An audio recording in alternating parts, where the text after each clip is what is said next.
My mom told me not to talk to strangers on the internet, but I'm glad I didn't listen. We are the Certified Nunas, your sisters in the love of Asian entertainment. Hi, I'm Amanda. I'm Jessie. I'm Natalia. And I'm Sky.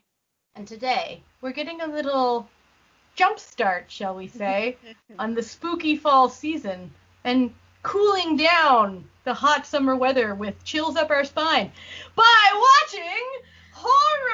Summer Okay, horror. so like half of us are pretty pumped about this.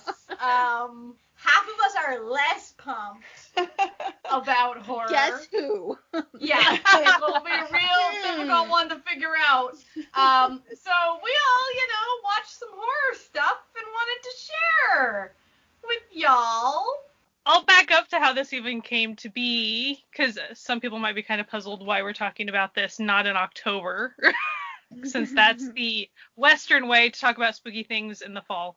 So I was watching Master in the House the other day, and there was a moment where they came on a set, and it was really creepy, like the way the stage had been set up. And they were like, man, this just reminds me of like summer. This is just very summer. I was like, what are they talking about? Like, it didn't make any sense to me that they were, and the way the entire cast was like, yeah, they were all agreeing that summer was like the time for spooky things, the way they talked about it. And I was like, is this a thing?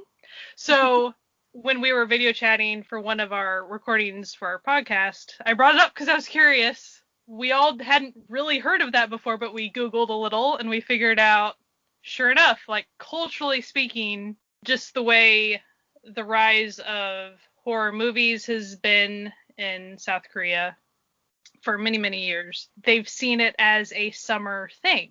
Like that's just the trend that it does with their season. So for them, it's a very common thing to a chilling show or movie.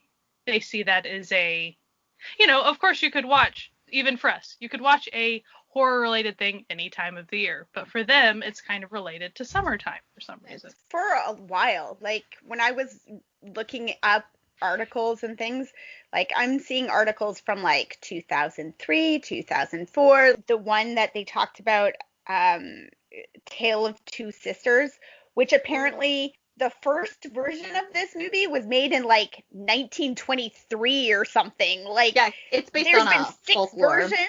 Like it sounds creepy. I don't think I want to watch any of the 6 versions, but I can tell you about it though. Have you watched all 6? Because like I feel like that would be kind of a neat thing to like. I don't know. It might not the be 1923 version or whatever. Same version over and over. Because there's also an American version as well. So. Okay. Even when I was Googling it and looking it up, even like the Korean Cultural Center of Canada holds like a summer horror like they show films and stuff, and they pick horror films in the summer, like because that's what we do. We show horror films in the summer. So I was like, oh, okay. Jessie like looks very enamored at this concept. Korea, someone sponsor a visa for me, please. Get me out of here. Put me in Korea where I can do props and watch horror films. You were saying like comparing it to like October and Halloween and stuff for us.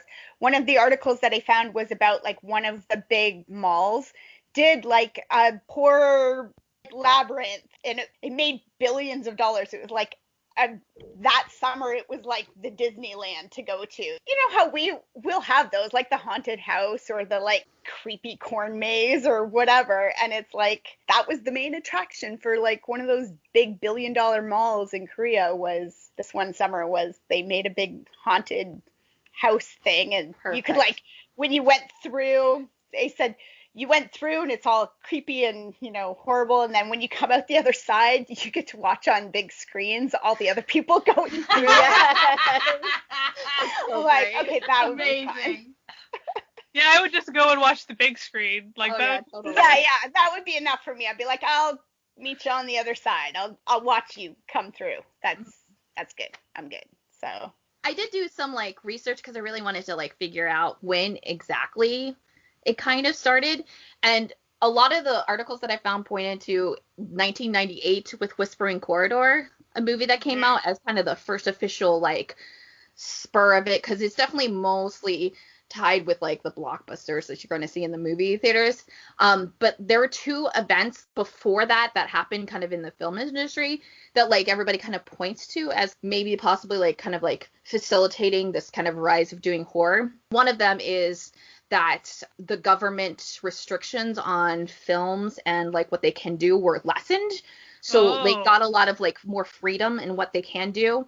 And then the financial crisis that happened early 90s in Korea, I don't know the year, it allowed freedom for filmmakers to really kind of do whatever they wanted to do and still get an audience without it being like a huge blockbuster. So they didn't have to like devote a lot of like money and resources into it, which then meant that it also got like a lot of like more creative control into like what types of films they were producing. So like those two combined kind of like shifted into like what Korea's doing right now in terms of like horror films. Which of course, like 98 really wasn't that long ago. We definitely learned something when we even came up with the concept of doing this episode, because we were unaware that this was a seasonal thought that they had because it's tied to those blockbusters and stuff. But I am down to clown with this seasonal tradition. It has been the best thing that I ever could have done. I have been enjoying myself immensely. Every night I'm like, I actually want to watch something right now. And it's just like nonstop horror. I'm sure my neighbors hate me. Because I'll like watch it anytime because horror doesn't do anything to me fright-wise. Can watch it anytime, any day. It could be thundering and lightning outside. Nope, I can just... Any time is a good time for horror for me. Whereas I very purposefully was like, oh, it's daytime. I better get some of my watching in. And I did not watch anything extra for this. Partially because I've been sick and I spent a week of not watching anything in bed. So not the sick, just a sick. So don't worry. Not that horror sick. Yeah. Sick, not the sick. Yeah. But yeah, because no time is good time for horror for me. I will have nightmares. It doesn't matter if I watch it in the morning. It doesn't matter if I watch it at night. I made the mistake of starting Master's Son at night and like 5 minutes in went, nope, had to turn it off and start it back up the next morning because I was like, I heard so many good things about it. It was ghosts and jump scares right off the bat. And I was like, nope, wasn't expecting that. Okay, bye. See ya. There's nothing like a good jump scare to get your heart pounding. So here's the thing. Jump scares don't do anything for me. So that's why I don't particularly like movies that only focus on jump scares. Since they won't do anything for me, I won't ever get that sensation that everybody else gets. I enjoy them. You won't even do that in person. Like that's a funny thing. Here's like a prime example, okay? Literally, I finished a horror drama. It was like past midnight, pitch dark in here, and my alarm went off. Like my alarm that's doing weird stuff in my apartment. I don't know what alarm it is. Literally, the show went off. It went off, and I was like, huh. I was just more annoyed because it was hurting my ears. See, and I'd rather jump scares I can deal with better. Like they make me kind of like laugh afterwards. It's like, well, okay. I'm a little bit more okay with like supernatural horror because to me it's fake. Train to Busan is fine because I'm not actually worried about zombies. Like that's not a thing I worry about in my real life. But like serial killers, that's a thing in the world. So like it stresses me out. So I just try not to go there. Yeah, see, for me, that specific serial killer is not a thing in the world, so I don't care. Yeah, same. You literally have to like be a documentary and tell me that the serial killer is in my area and still loose and doing stuff before I get scared. Even then, I'm like, well, if I go, I go. I'm like, I don't know if it's gonna target me. Well, but I'll lock the doors. Natalia won't even freaking lock the door.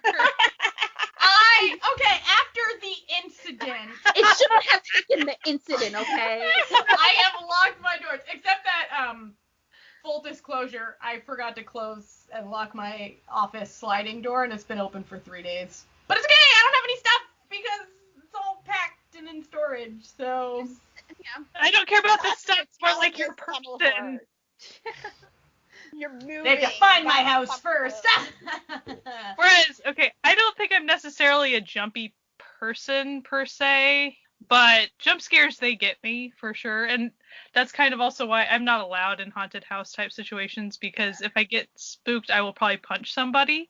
Not purposefully, it's just what happens. See, I'm who you want to go into a haunted house with. Like, Yeah. unless it's like really boring for me, and then I'll like start to like mess with people. Or if I really don't like you, maybe I'll like make friends with all the actors, because like the actors can figure out who's scared in the group and who's not. Yeah. And when you're not the person who's the scared one in the group, you can do a lot to your friends.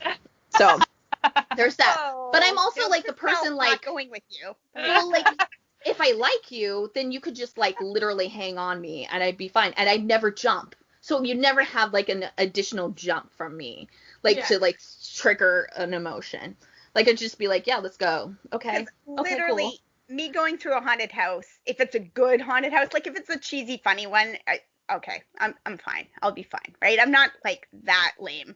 But like if it's an actual good haunted house, yeah, I'm gonna be like, I'm walking behind Jessie, holding onto her shirt with my eyes closed, and my face buried in her, just like I'm not, because I could hear the sounds, and the sounds aren't gonna, but something visually, the visuals will. I'll have nightmares for weeks, and it's just not worth it. I like my sleep. I'm sort of, if you've ever seen the EXO Showtime where they have to go through the haunted house, I'm the Chen of the group, where he'll be like, oh, hello, thank you for your hard work. Oh. Thank you. You're working very hard, ghost actress. Have a nice night. I just love haunted stuff. I love it so much. This is like my Halloween favorite is topic the that we best. can do. Big fan. Big And I mean, fan. Yeah. Asian horror is the creepiest horror. It's the best horror. Like it really is Okay, good. horrific. Works really.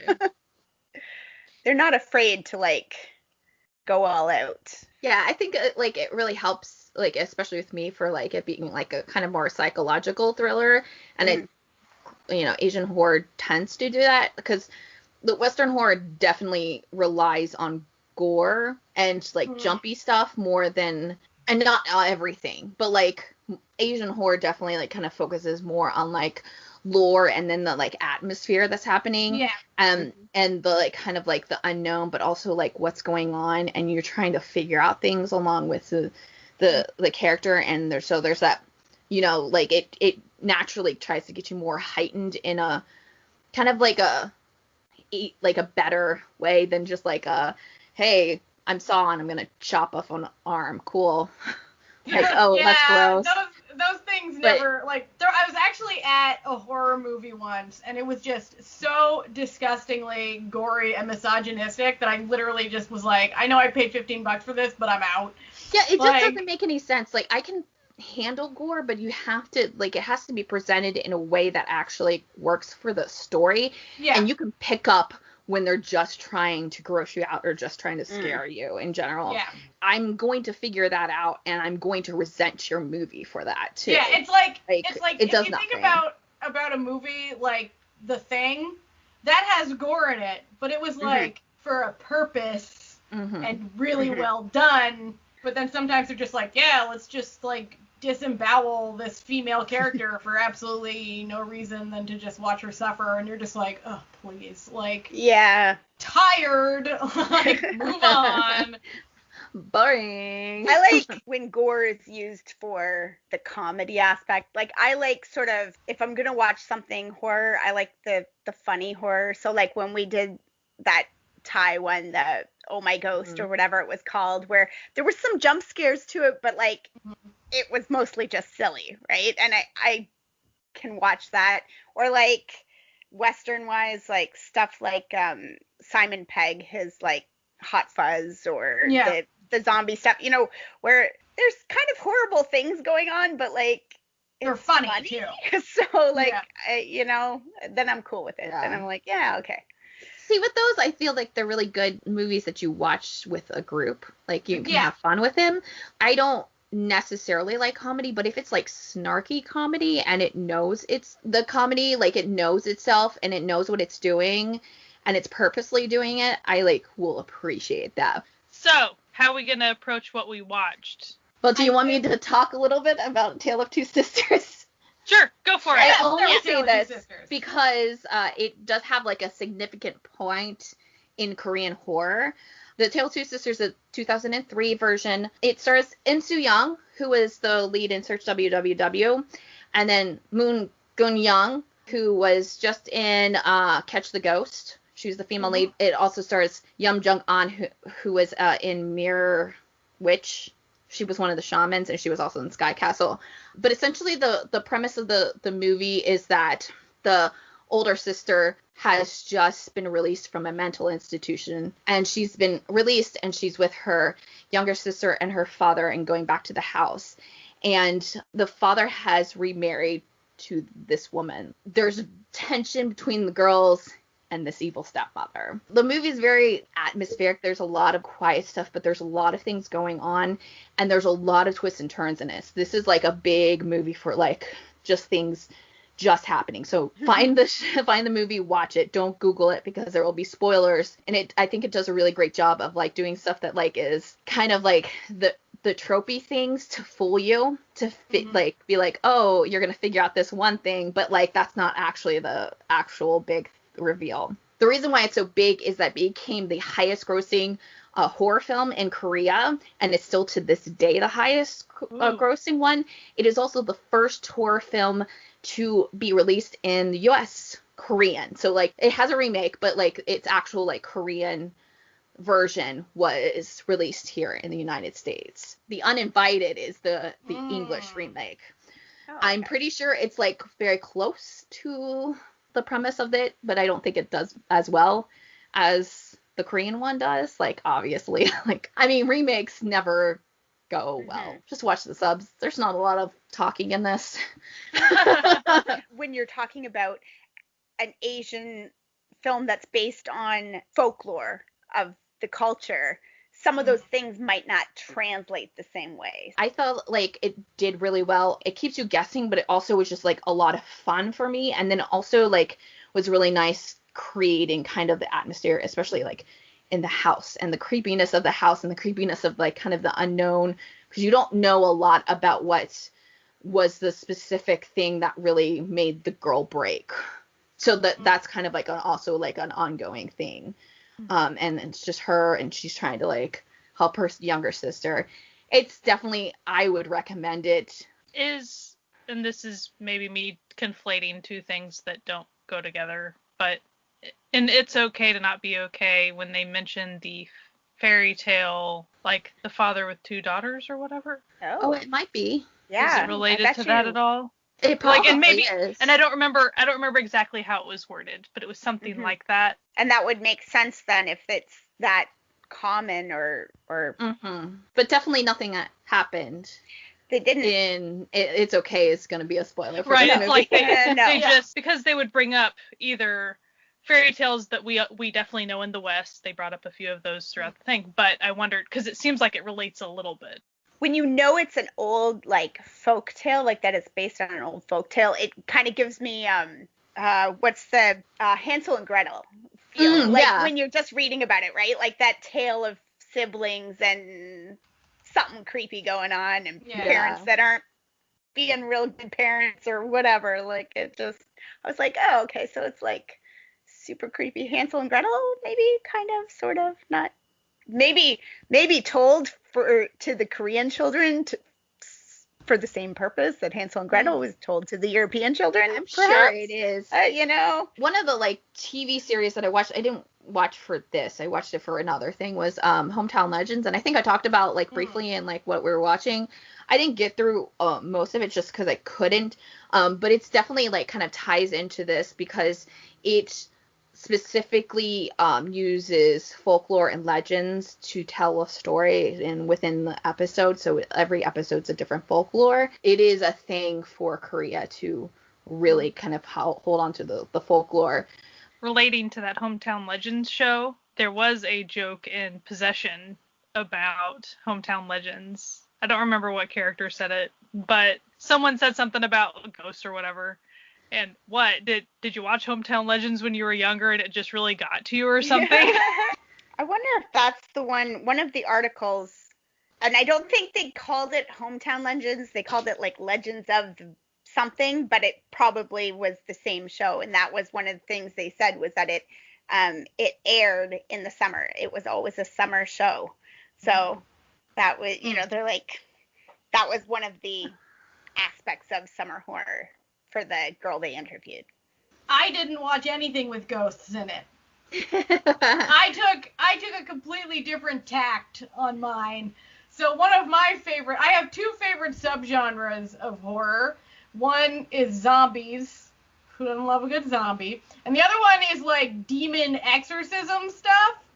Oh, big fan of the demon exorcism, which is like really funny to people who know me because I'm a big old atheist.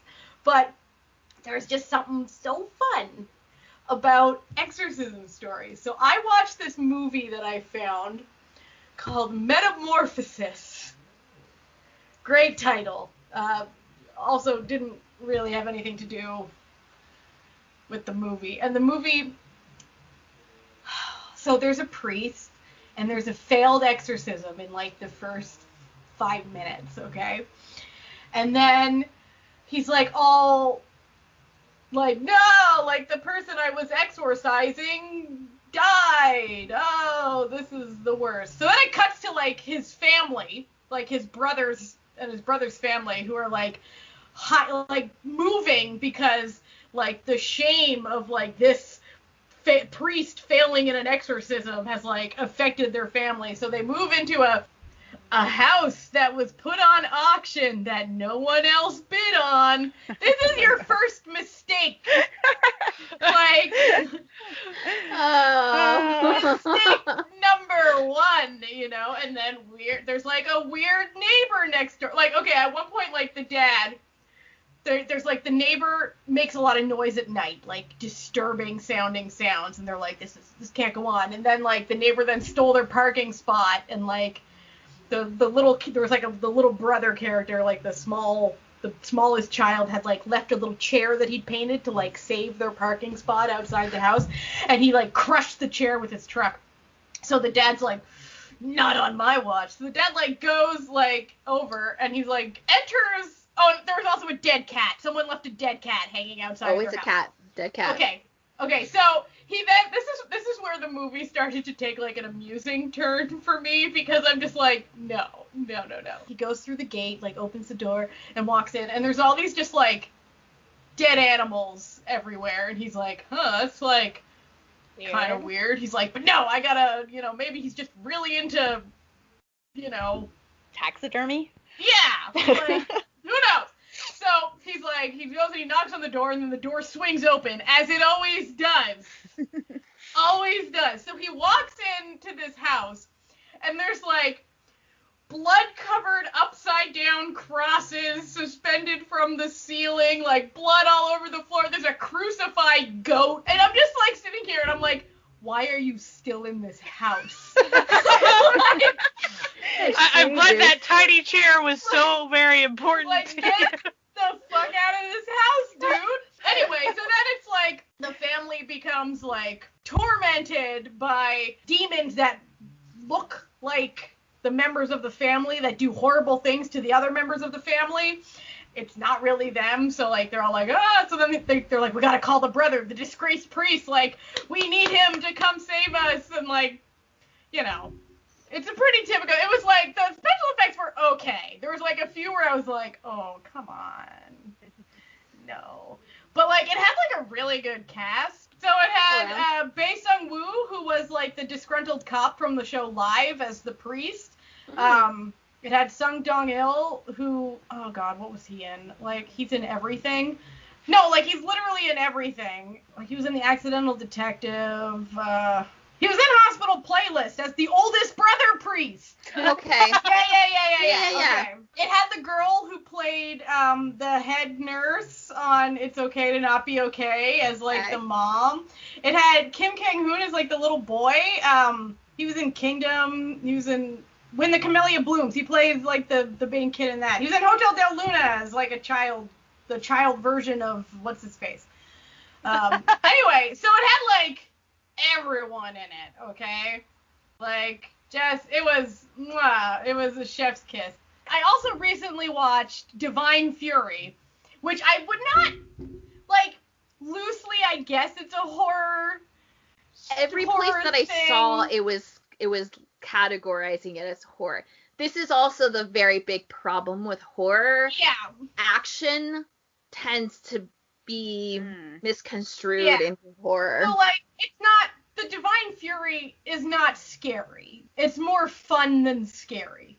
Like, sure, there's some, like, you know, like, demons, but, like, it's really not. And then I also watched on Netflix, so finally we get a legit one out of me, Svaha the Sixth Finger, or the Seventh Finger? Oh, yeah, I have that on my list. Okay. I didn't get to it, though. That movie is fucking weird. It's a fucking weird movie. Like, I really enjoyed watching it, but I could not tell you what it's about.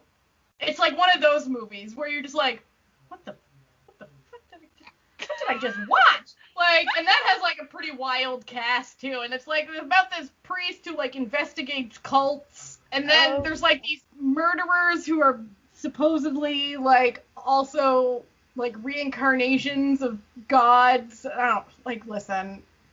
It's fucking weird. It is so weird. But, like, I enjoyed watching it. It's very confusing. So that was, like, my Korean exorcism movies. They were fun. They were a good time, you know? I did not watch a bazillion things, but an example of... I watched a handful, just not... I am really proud of you. I'm really, like, it's just like... I actually wanted to get to more, I just didn't have... Yeah. I should have started, like, weeks and weeks earlier. I only started a couple weeks, so that was my bad. I wanted to try a horror anime.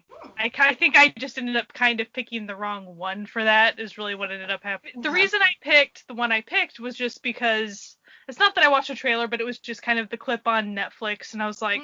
The clip on Netflix made it look like there was a character that liked Russian roulette with a gun type thing, and it just looked... And she had a lot of piercings and, like, one eye, and it just was like, she seems really unhinged. If that's a main character, like, this is pretty creepy. Like, that's what I went off of. And I don't know how to pronounce it correctly, so I'm sorry. Kakigurui. It's mostly about gambling, is what it comes down to. It's this academy that pretty much if you end up being in debt for gambling, you're, like, lower than a human, and you end up being called either Fido or Mittens, depending on if you're a guy or a girl, and you're, like, not even human. It's really weird. It feels like a class struggle for a little bit with that, and then they kind of, like, don't care later. Whatever. The main character shows up. She's a transfer student. And right off the bat, she's like a compulsive gambler type, and she just gambles for fun. She doesn't really care if she loses, but she's really good. So you eventually get to the episode where it's like she goes up against all these student council members that are supposedly so gifted at gambling, and one of them was the one who's, like, really unhinged and pretty much wants to die. And so that was the thing. I mean, there were creepy moments for sure.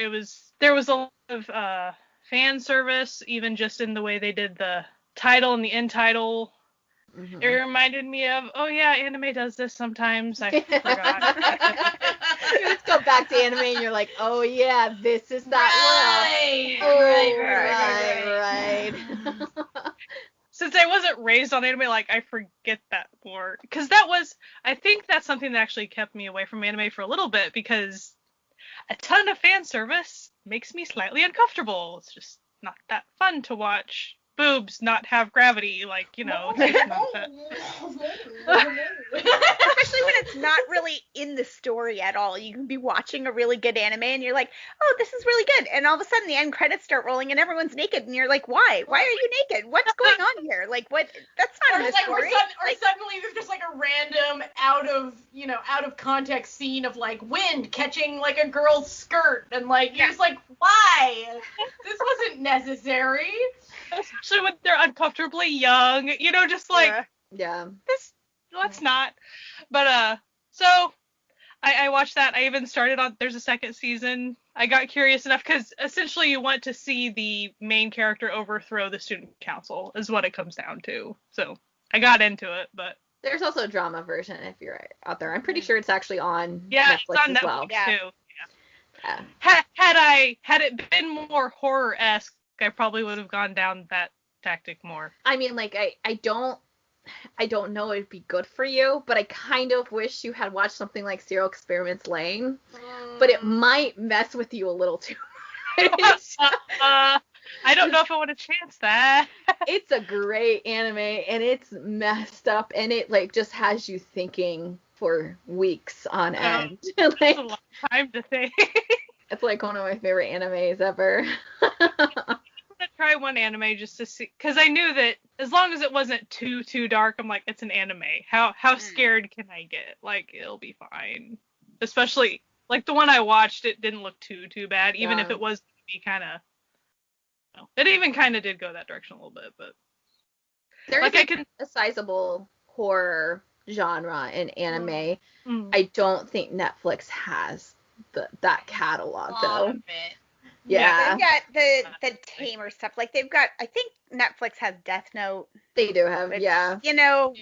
I would personally probably categorize that as horror.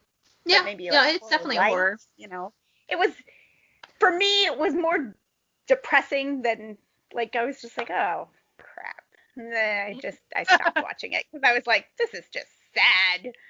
So, but yeah. I will mention one other thing that I watched, and I have a couple others after this, but since we're kind of taking turns and stuff. Under the Black Moonlight was one I randomly saw on Netflix. I was like, oh, have you seen it? Yeah. How did you feel about it? Why did I watch it? That's how I felt about it. It was a web drama, and so the original episodes were much shorter. On Netflix, it's 2 like 45-minute-ish episodes. Mm-hmm. That thing. Were you able to like figure out the twist like early? You really didn't? Well, I was only half paying attention when I was watching it because I was just like, this is really bad. So I just sort of had it on like in the background while I was watching it. Like, yeah, okay, like I need something to. I was watching it when Matthew was away on a 6-week business trip, so I was like, I just needed noise to make it seem like I wasn't so alone, Nam Tae-hyun is in it. He's from South Club and was a part of Winter way back in the day. There was definitely a weird mother-son relationship that was questionably odd. Pretty much just a really twisted kid that got to do almost whatever he wanted as long as his mother was okay with it. It was just really strange. And I'm not going to tell twists or anything, but like this really isn't a twist. There's a girlfriend of the main character, and then she dies. Then a person who looks exactly like her shows up to school like the next year. You're wondering what happened. So then, and I'm making it sound way more interesting than it actually is because it is really poorly done. Whenever the plot holes are the size of like an entire town, like the plot holes are so massive that it makes it difficult to care. The twists were pretty good twists for having massive plot holes, I thought. That was just my opinion. You just kind of had to accept things and move on. Yeah. Yeah. It was like watching a really low budget movie. Like how a lot of web series are. That's true. Yeah. As far as, oh, this is scary because all of a sudden I'm imagining a painting crying blood, like that's supposed to be scary or whatever. For people like me, if you're concerned about being too scared about something, go after the really bad stuff. You're not going to be scared. That's true. Yeah. Go after like the cheesy stuff. You'll go to the lowest rated. Yeah. Or it's like horror comedies. I've watched a lot of stuff, so I won't even like go over everything. But I did break free a lot from Korea.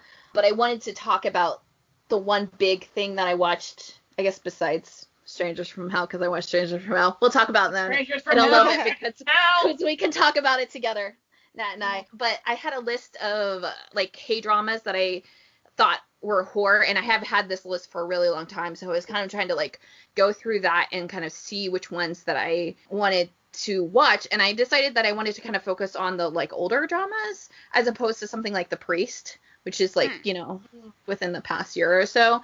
And two of the dramas that I had, one of them was called Soul, like Soul, and the other one was Achihara's Secret. Achihara's Secret actually stars the girl from who plays the younger sister in The Tale 2, probably why she mostly got the role, because it's supposed to be a horror. It's labeled as that. I didn't really get past the first episode. It didn't grab me. The tone was a little weird because it's essentially that like this girl, she's living in Canada with her grandmother.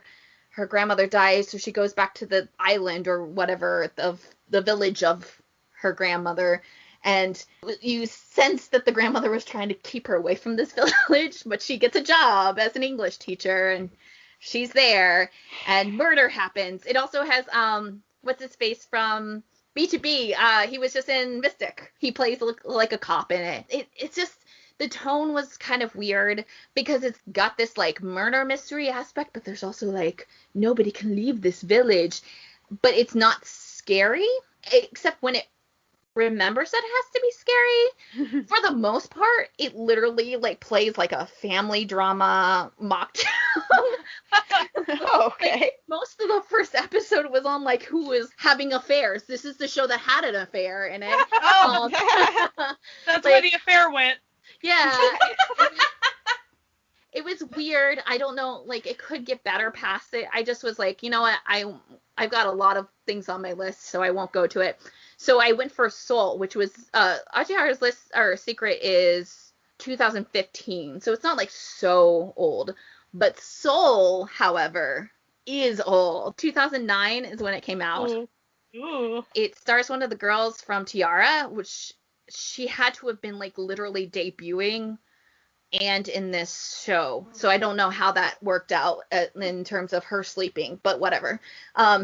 I haven't finished it yet. I have 2 more episodes, but I'm really excited to finish it. I actually enjoyed it a lot more than I thought. It was a lot of fun. It's not the best drama in the world, but it definitely is a horror drama, which like I thought like with Achihara's Secret, I think it's NBC that produced that one. I thought like maybe it was because it was on that, but Soul was produced on SBS, and it's horror. Like there are things that happen, there's some gruesome things, and it's basically centers around this one girl who's can see ghosts, and she's kind of plagued with seeing ghosts, and things happen. Like she is there to witness a girl in her class's suicide, and then she's also got other things that are happening around her. And there's like this core like group of bullies in the school that also like are kind of like tied into this whole like kind of mystery of what's like happening with the girl who like commits suicide and all these things that are happening. The main ringleader of that is the guy who plays the kid who wants to be the priest in Hospital Playlist. So that was a fun little like, oh my god, you are terrible, like psychopath in this. Cool. And very young. She ends up kind of meeting with like a criminal psychologist, and then there's like lots of things that happen, and I don't want to like talk too much because there are things that like develop throughout the series that you see, but like she definitely she's very susceptible to ghosts to the point where they can enter her body, and then she can exact their revenge on the person that they need to. It's got some really like not so good like writing, and you're like but like the last 15 minutes of every episode is just pure horror fun. Like it's great and wonderful, and I just like have been enjoying it. Like I only started a couple days ago, but that's the K-drama besides Strangers from Hell that I have like officially found. What other thing did you watch, Natalia? You were going to talk about. Oh, yes. So my other thing that I focused on was zombies, because recently I finished watching Kingdom when I was in Montreal with my coworker's husband. So I was like, let's watch, I like a good zombie movie. So I watched a movie that I found somewhere that recently came out called #Alive. It has UIN in it and Park Shin-hee. Okay. It's really good. It's really good in sort of a different way than Train to Busan was good. Because Train to Busan, it's like vaguely realistic in the sense of like them doing things, but like they're good at doing things. Whereas the main character in this is bad at everything. So a zombie outbreak happens, and this guy is home alone. Like his family is out, and he's home alone. And previously, right at the beginning, it really doesn't take long to get into the zombies. Like, it's like a good, 2 minutes and then zombies. It's like 2 minutes, zombies, opening credits. Like, that's how it begins. But, so it starts with him, getting out of bed and seeing a note from his mom that was like, hey, I know you're not doing anything today, so can you do the grocery shopping? And he's like, I'll do it later. Fatal mistake. Number one. So then basically he's just like a video gamer, he's like a live streamer who the zombie outbreak happens while he's in the middle of live streaming a video game. And so he's in a 4th floor apartment of this apartment building that's one of those apartments that's has a courtyard in the middle. And so he's locked in this apartment witnessing all of these horrible things happening. And then it's just him lounging around his apartment, rationing his food, just always opening the window and looking out to see if what's going on. He has a drone, so at one point he's trying to get his drone to fly up high enough to get a cell signal to try to connect with anyone to let people know that he's there. And then he notices that there is one other person alive across the way at the apartment building across the courtyard. And so they start communicating and trying to come up with a survival plan together. Anyway, it was really good. The zombies were not super scary. They were, I thought the zombies were a bit more freaky in Train to Busan than they were in this one. Not a lot of gore, surprisingly, because he doesn't spend a lot of time with the zombies until the very end. So it's mostly just him trying to survive and then looking out at all the horrible stuff happening in the courtyard and then being nope. Is the moral of the story do your grocery shopping earlier? Yeah, maybe be prepared, my dudes, because you never know. Didn't we all realize this? Yeah. Yeah, we've all experienced what can happen, so. Yeah. So the lesson of 2020 is have some canned food, my dudes. No, but it was really well done, and he's always good. So he's always good. I also was going to watch Peninsula, but I ran out of time, so that will have to wait. I've heard good things. I have heard good things about it as well. I have it on my phone. Rented it, ready to watch. I just need to watch it. On Master in the House, one of the masters was one of the main actresses in Peninsula. The cast of Masters in the House got attacked by a handful of the zombies from Peninsula, so it was really funny to watch that. But then they took zombie lessons from the main zombie guy, and it was really cool. So everyone had to learn, and it was interesting because you pretty much have to have your head a certain way. It was cool to watch. And the guy talked about, he was the second dude casted in Peninsula. That's how important his expertise is of the zombie stuff. It's really fascinating. Yeah, I like zombie stuff because as Amanda was saying earlier, zombie stuff, it's very easy to not get scared by it because it's come on. I binged Kingdom and I was like, this is so bad. Kingdom is so good, y'all. It's so good. I started the first episode, but I just was not I like zombies. I don't have a problem with zombies, but if I was to pick a ghost or a zombie or any other monster in a zombie, I would pick any other monster. Not because I don't like them, it's just that that's how they fall in my No, it's all list, you know? stuff. Like, I don't care. Like, I could watch them.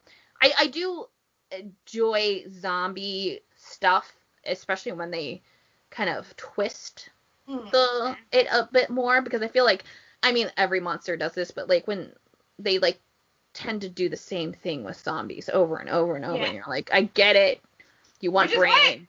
Which is why I thought that, like, Train to Busan was so interesting. Because it wasn't like they changed zombies, but they changed it to a new setting that had never been done before.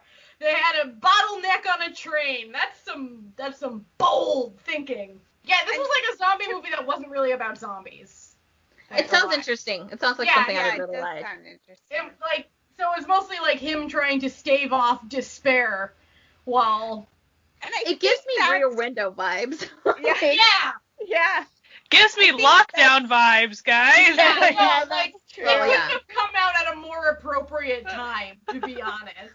I feel like that's part of the reason why I can do like zombie stuff, is because typically speaking, most zombie stuff does tend to focus more on survival than like scare, or like it's not usually about the gore as much as it is about like staying home and making sure you're a good shot. That said, I couldn't watch Kingdom. I didn't even try. I just listened to our favorite sister podcast, KB, talk about it. They recapped me through the whole thing, so I feel like I've watched it. I've experienced both seasons, but I did not have to put those images into my brain. I loved it. I loved it so much. So good. So good. Another thing that I attempted to watch, I watched one episode of, that makes it sound like it was really scary. 'Twas not. I just didn't enjoy the show.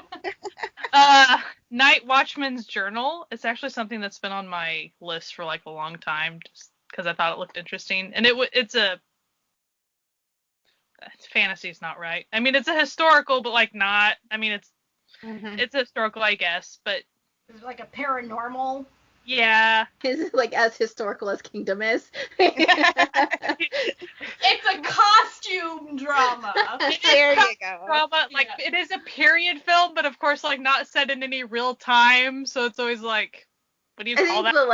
I think it's historical fantasy is like the blanket. Yeah. Even if it doesn't have fantasy elements, I think the fantasy implies a fake timeline. Mm-hmm. And I guess it definitely would have been fantasy. So I went into it, again, a lot of times that I watch shows, I go in wanting to watch a handful of the actors and actresses be in whatever role. Like, that's usually an appeal for me. So I go in, like, wanting to see these actors and actresses. What I didn't know was right off the bat, the main king was the guy from Mystic Pop-Up Bar, you know, like... Yeah, the dude. Chief, what's his face? So, like, he was really fun as the king. Thing was... I didn't see any of the main people. The first episode, and maybe two, was like all set in the past. Isn't that like classic? Classic paper. Where like a Making King situation. Yeah, so you see the prince when he's like 7. Or I don't age kids very well. So 5 to 7, young prince being upset about his bug or whatever, you know, just I bet these are going to be the main characters later, and we just don't get to that. It was just like, just kept going. But right off the bat, it was like, oh, I mean, they started with lore at the very beginning, like spirits used to coexist, humans kicked them out. There's this clan that's like trying to bring spirits back, so then like the kingdom's under attack suddenly, no one knows why. Random pillars of smoke that are supposed to be spirits. Like, it's just kind of... I kept watching the entire hour episode, though, because, we gotta go find the dragon clan. There was a slight Arthdal, like, flair to it, because it was like, go find the clan that caused all this mess. Well, in the meantime, we gotta go find this other clan, because they have a shaman that has whatever flower that you need. It felt a little like that. And the dragon clan was like, no women in the dragon clan. Well, how does the dragon clan come from? Like, was it Nat's favorite thing? Mpreg. Oh Jesus! Get your Mpreg out of. Take that back. You take that back right now. There was a dragon. There were demons, what the demons were. They look like giants that were made out of bones of deceased people. I mean, there was stuff going down, but it didn't feel horror. It felt too like fantasy. So I was like, well, this wasn't horror enough, therefore I bailed. Also, it wasn't that great. And I wasn't even seeing the people I was supposed to be seeing. If you loved the movie, I apologize. I probably missed why it was so awesome, or the show. I'm Okay. sure it was great for some people. The main thing that I did watch, and I'm just about done with, is Possessed, and I really like it. It's so good. It's so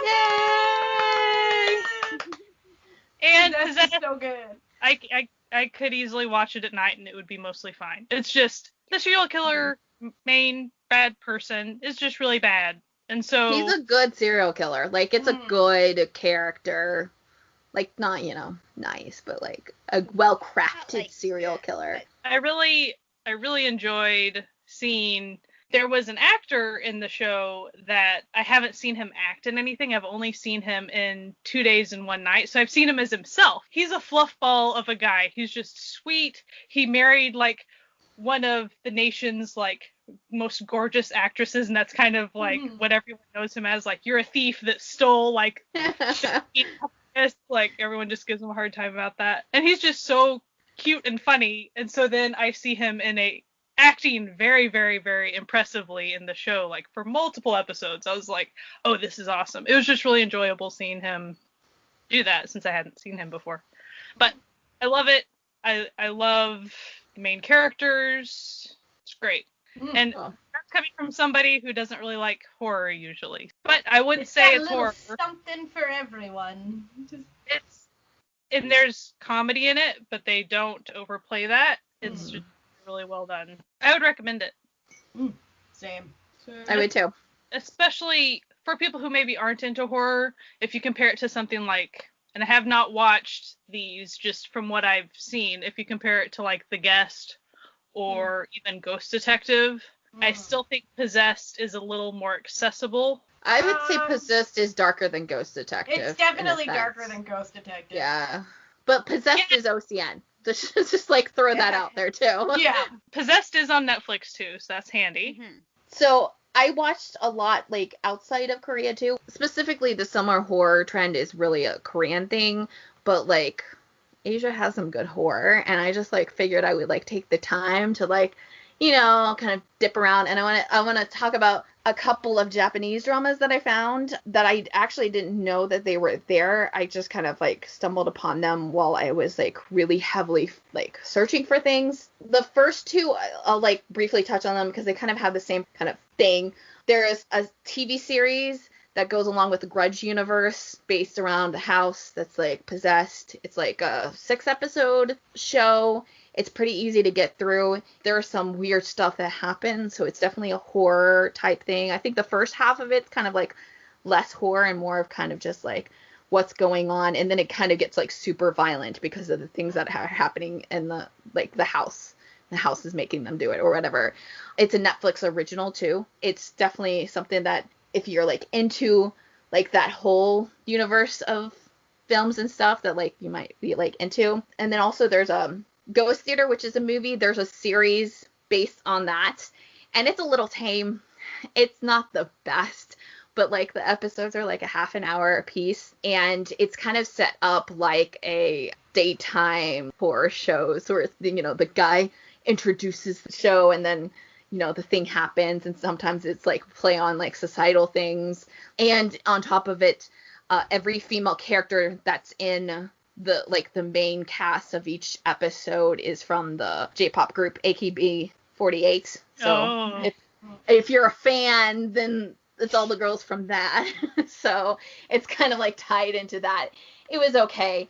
But literally today, I found something else on Amazon. I always forget to look at Amazon for things because Yeah, me too.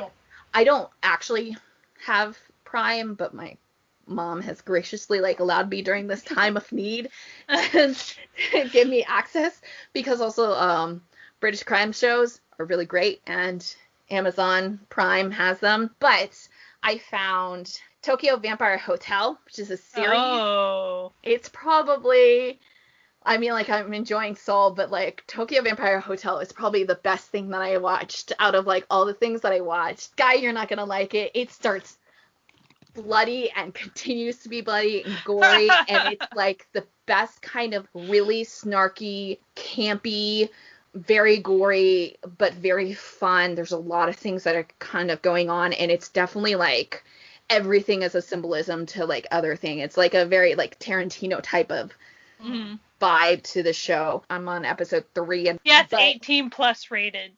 I mean, no, it's you see someone get stabbed multiple times with a fork, but like it's so good. Like I wasn't expecting to find this drama, and it just happened upon my searches when I was looking for it, and it's so good. So if you're into that kind of thing, I know I said like I don't normally like gore, but it's just the way that it's done it's part of the actual vision of this show. You can tell it's not just there as an added thing, but it's a lot of fun. So you should definitely check it out because it's on Amazon. So a lot of people have Amazon Prime. So you can, if you're looking for like an actual like really kind of good kind of like one of those like more campier but still very well done type of horror shows, this is it.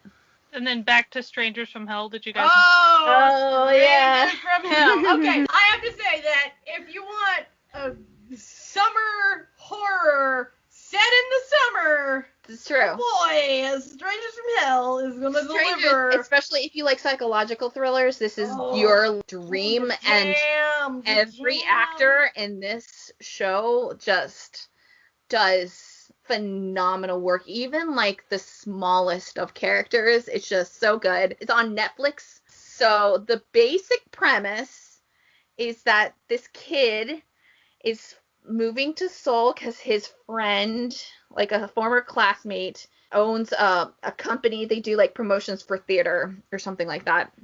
And he's basically made an intern position for him to help him. His girlfriend lives in Seoul. He lives like out in the countryside. But he's like finally kind of like decided to move to Seoul, especially because he's just gotten out of the military and stuff. He can't afford any place. Definitely looking for like the what are they called, that apartment style called? Like the student dorm type. It's like the what she lives in Oh My Ghostess. It's the tiny room. Yeah. So he ends up at this one place. Oh my god. And the rent is just so good. It's not the best, but like he doesn't have much option, and it's like not like terrible in terms of where he's got to go to work. So he decides to take it, even though the whole thing was that the person before him committed suicide. He's like, whatever, I just needed a room because I've just got to like live somewhere. It's only gonna be a couple months while I save up some money for a deposit on a better apartment. Only a couple months. My favorite part about the entire show is they'll just do so much stuff, and then they'll be like, "How many days you've been here for?" Yeah. And it's like, everyone else who lives in this dorm situation are the most unsettling, creepy people you've ever seen in your entire life. The whole thing is a red flag. Like, just everyone he meets is a red flag in this show. Oh boy. There's not anyone, I guess Lee-Dong-wook's character kind of is charming a little bit in the very beginning, but like there's not a single person he actually meets that like you're like, no, nobody gets good vibes. They even show like other people like coming to look at the rooms and stuff and like just leaving immediately. They're like, no, I'm not going to be there. Because there's also this thing where like, so the landlady also has said that the area is being rezoned or something, so she can't sell the place anyways. So she's just there for whatever amount of time before the rezoning. Also, there used to be a dorm area, a dorm floor, and was ravaged by fire. So no women lived there. But like also nobody's supposed to be on the women's floor. Yeah. Don't go on the women's floor because there's fire damage. You could get injured. But yet he keeps hearing noises from the Oh my god. floor. Oh my. And then finally a normal person appears to live there. Just a just a overly friendly but more normal than everyone else dentist who lives there because he likes the area and it's close to his work. Just a totally normal dentist. And totally he's like normal. Everybody knows him kind of dentist. Like, he is a very well off dentist. He lives in this. He just wants to save some money. Don't worry about it. Don't think too deeply about it. Mm-hmm. And the kid's also like a horror, like, crime writer. That's what he wants to be. Like, so he's like shares with Lee Dong-wook's character about like wanting to do this, and like he like is always like protecting him from the like weird neighbors. Yeah. There's like a neighbor who's literally like a sex offender. He has his ankle bracelet on. He's literally always cutting out images of females, like and naked just women, disgusting. and like pasting him on the walls, and then just, there's like, standing there staring at people. Brothers that are just two twin brothers. Oh my god.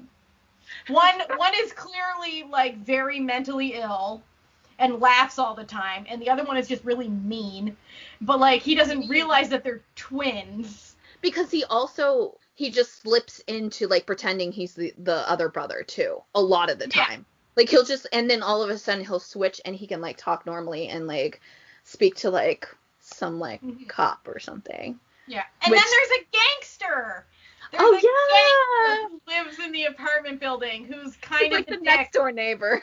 He's his next door neighbor, and he's just really mean, but he's like, y'all should just move out of this shithole. Like, I'm moving out soon. These people are crazy. And he's like, oh, it can't be that bad.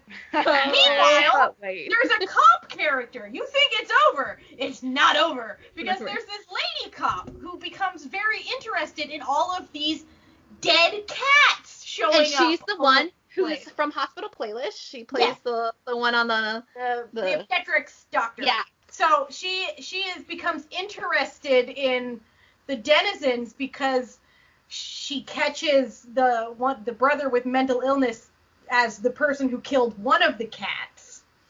There's also a missing person in the area too, and she does like they have her character placed as like someone who is definitely like she is just kind of like this random cop, but she is a cop because she wants to be a cop to help. I guess her dad also was a cop too, so she has that kind of thing. Every episode just keeps building and building and building, and they mess with you and they mess with the characters, and you don't know who to like place your bets on or like who's gonna be the ringleader. It's just so good. And then like literally the show is just following these psychos in this apartment building driving this one man insane. That's like the whole show is like him being driven insane by crazy people. But not in a fun way, in a terrifying way. It's also in a like a way that you actually don't know what's going on. You can't actually tell if it's paranormal or not.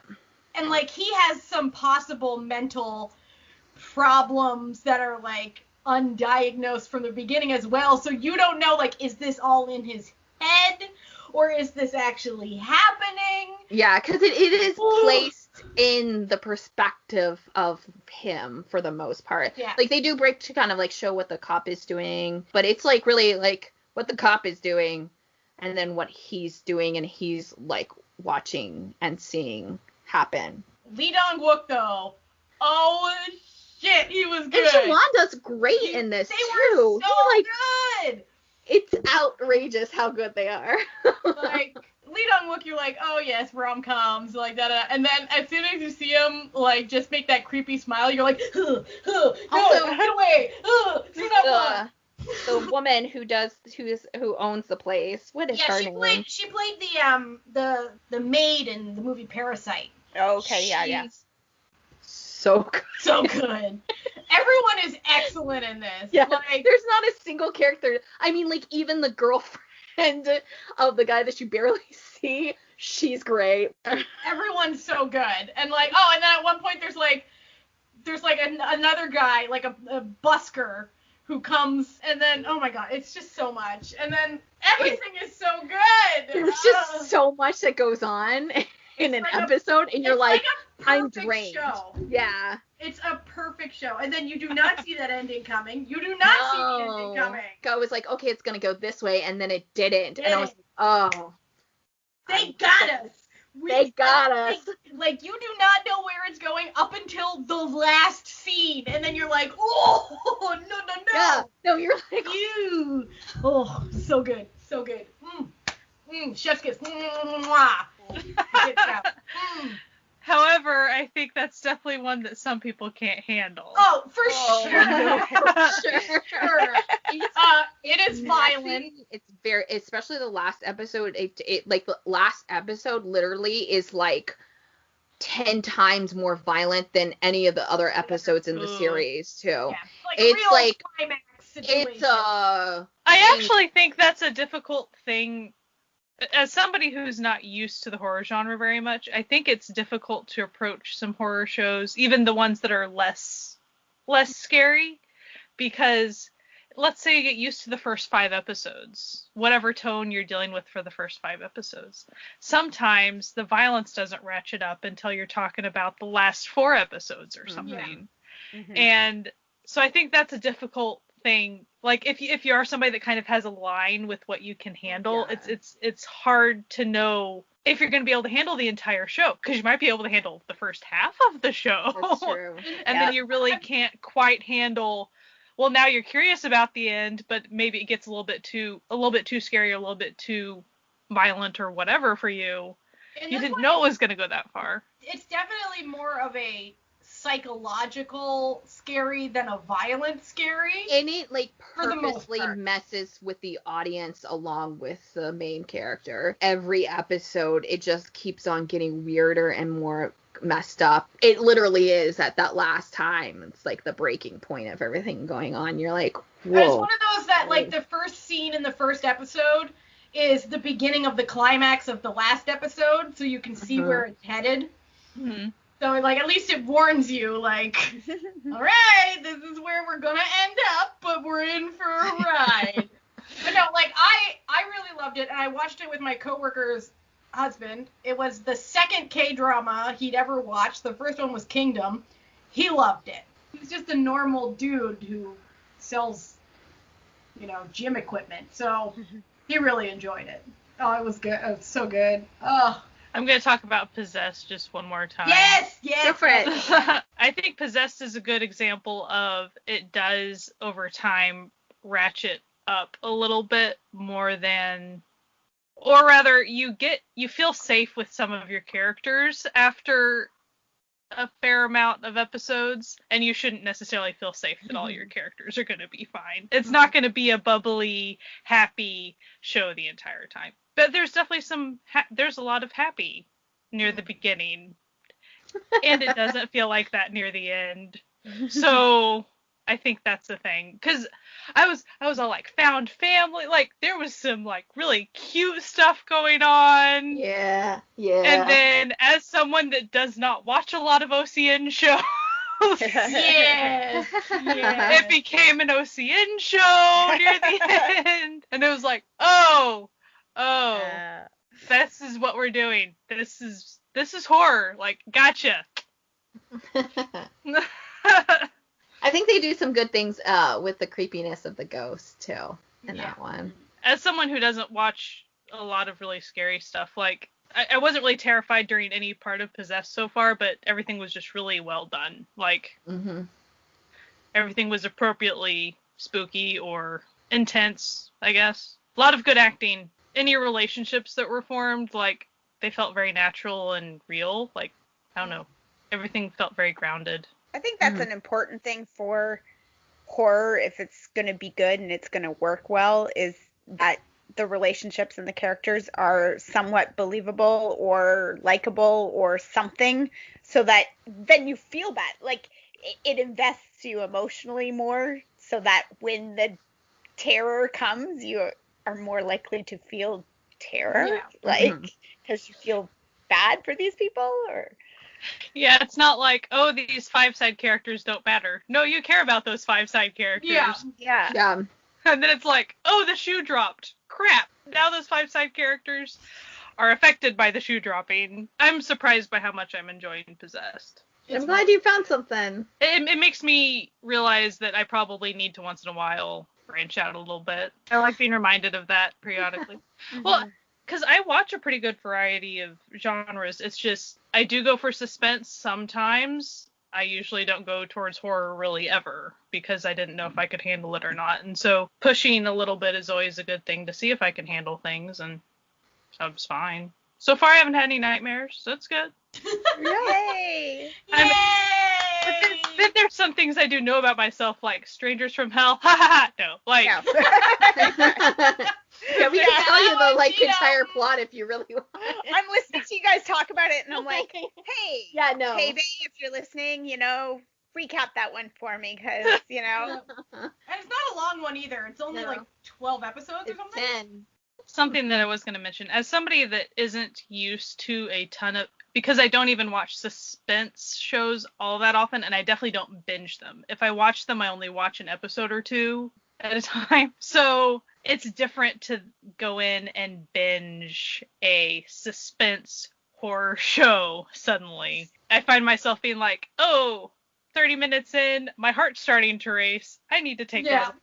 Like, I definitely had to do that near the beginning, and as I went on, I was able to handle it more. But since I wasn't used to it, it was like, I need to make some breaks for myself in these hour episodes in order to not come unglued at some point. Because I wasn't necessarily spooked, but since stuff was ratcheting up, I don't know, it was intense enough that I was like, I'm not used to this intense. Noted.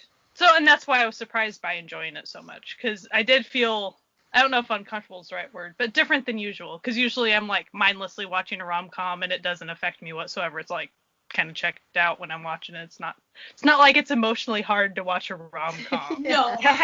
Generally speaking, no. It's a completely different thing. I could probably have just like no expression on my face for most of a rom-com and be totally fine. But then, you watch a big suspenseful horror show. It's like, I feel lots of things now. Thank you. Any other ones you wanted to mention, Jessie, since you watched so much? I mean, if you're gonna go horror and do one of the best horror movies that Japan has to offer, you should be watching Battle Royale. I remember very clearly sitting on the floor of Anime Festival Orlando 3, looking at all the stuff I bought, still in costume, because yes, I cosplayed back then. Nice. And same girl, same. We were in the hotel room, and one of the things that they used to do at anime conventions, they probably still do them, I haven't been to one in a while, was that they would use the closed circuit TV station from the hotel.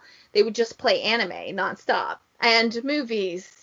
And Battle Royale happened to be the one that was playing when we were opening up all of our CDs and manga to read. And I remember very clearly all of us kind of stopping and slowly everyone focusing on the TV. But if you haven't watched Battle Royale, I'm pretty sure it's on Netflix now. It should be. So.